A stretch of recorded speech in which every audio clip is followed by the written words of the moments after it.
Tiny experiments एनलॉर लेकन्फ। क्या होगा अगर जीवन का उद्देश्य हर बार सही निर्णय लेना नहीं, बल्कि हर अनुभव से कुछ नया सीखना हो? इसी विचार पर आधारित है एनलॉर लेकन्फ की पुस्तक टाइनी एक्सपेरिमेंट्स।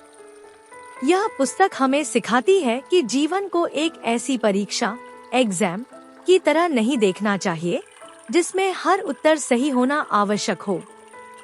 इसके बजाय जीवन को एक प्रयोगशाला लैबोरेटरी की तरह देखना चाहिए, जहां हर दिन सीखने, खोजने और स्वयं को बेहतर बनाने का अवसर मिलता है।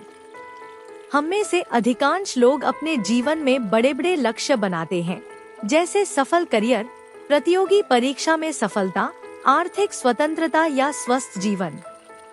लेकिन जब परिस्थितियां हमारी योजना के अनुसार नहीं चलती, तो हम स्वयं को असफल मानने लगते हैं। यह पुस्तक बताती है कि समस्या हमारी क्षमता में नहीं, बल्कि सोचने के तरीके में होती है।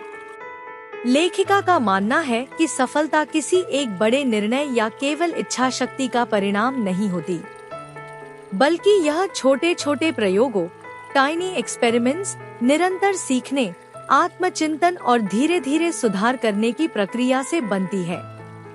इस पुस्तक में बताया गया है कि यदि हम हर नई आदत, हर निर्णय और हर चुनौती को एक छोटे प्रयोग की तरह अपनाएं, तो असफलता का डर कम हो जाता है। तब हर परिणाम, चाहे वह हमारी अपेक्षा के अनुसार हो या नहीं, हमें अपने बारे में कुछ नया सिखाता है। टाइनी एक्सपेरिमेंट्स केवल समय प्रबंधन, आदतों या उत्पादकता प्रोडक्टिविटी की पुस्तक नहीं है।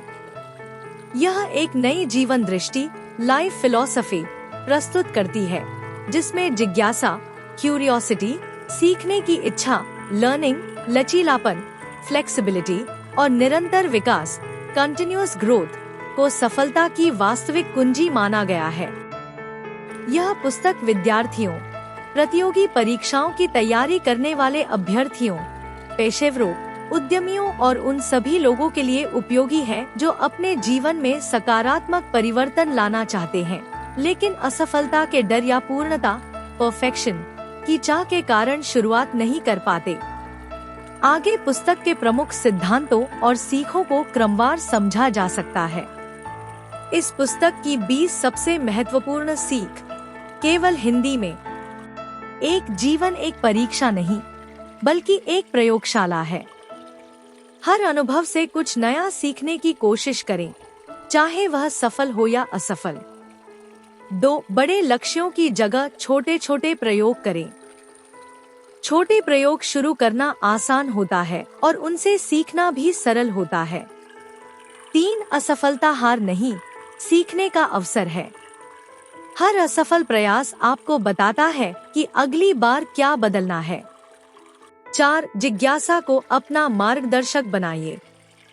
डर की जगह यह सोचिए, मैं इससे क्या सीख सकता हूँ। 5. पूर्णता के पीछे मत भागिए। अधूरा शुरू करना बिल्कुल शुरू न करने से हमेशा बेहतर है। 6. हर दिन थोड़ा थोड़ा आगे बढ़िए। छोटे छोटे कदम ही समय के साथ बड़े परिवर्तन लाते हैं। 7. अपनी पहचान को स्थायी मत मानिए। आप नई आदतों और अनुभवों से बदल सकते हैं। 8. परिणाम से अधिक सीखने पर ध्यान दें। यदि आपने कुछ नया सीखा है, तो आपका प्रयास सफल रहा। 9. स्वयं से सही प्रश्न पूछिए। अगर मैं असफल हुआ तो की जगह पूछिए, अगर मैंने कोशिश की तो क्या सीखूंगा। 10. नियमित आत्मचिंतन की आदत डालिए। समय पर रुककर अपने अनुभवों और गलतियों से सीखिए। 11. दूसरों का रास्ता मत अपनाइए। अपनी परिस्थितियों और रुचियों के अनुसार अपना मार्ग चुनिए। 12. अनिश्चितता को स्वीकार कीजिए। हर उत्तर पहले से जानना आवश्यक नहीं है। रास्ता चलते चलते भी बनता है। 13. आराम करना भी उतना ही आवश्यक है जितना काम करना। थका हुआ मन और शरीर लंबे समय तक अच्छा प्रदर्शन नहीं कर सकते। 14. केवल लक्ष्य नहीं, अच्छी दिनचर्या बनाइए। मजबूत आदतें आपको बिना अतिरिक्त प्रेरणा के भी आगे बढ़ाती हैं। 15 छोटी सफलताओं का सम्मान कीजिए। हर छोटी उपलब्धि बड़े सपनों की नींव होती है। 16 बड़े निर्णय लेने से पहले छोटे प्रयोग कीजिए। पहले अनुभव प्राप्त करें, फिर स्थायी निर्णय लें।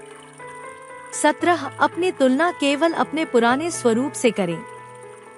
दूसरों से तुलना करने के बजाय स्वयं को बेहतर बनाने पर ध्यान दें। 18 निरंतरता सबसे बड़ी शक्ति है। रोज थोड़ा थोड़ा करना कभी कभी बहुत अधिक करने से बेहतर है।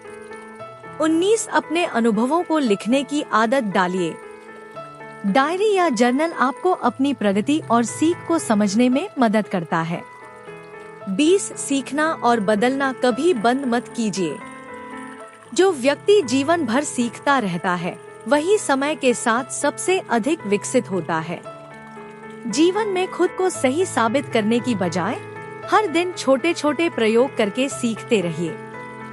यही निरंतर सीख और सुधार आपको सफलता, आत्मविश्वास और संतोषपूर्ण जीवन की ओर ले जाएगा। Presented by moral stories. इसी तरह की और प्रेरणादायक कहानियाँ सुनने के लिए चैनल को सब्सक्राइब करें और अपने बच्चों को ऐसी प्रेरणादायक कहानियाँ जरूर सुनाएं। धन्यवाद। आपका दिन शुभ हो।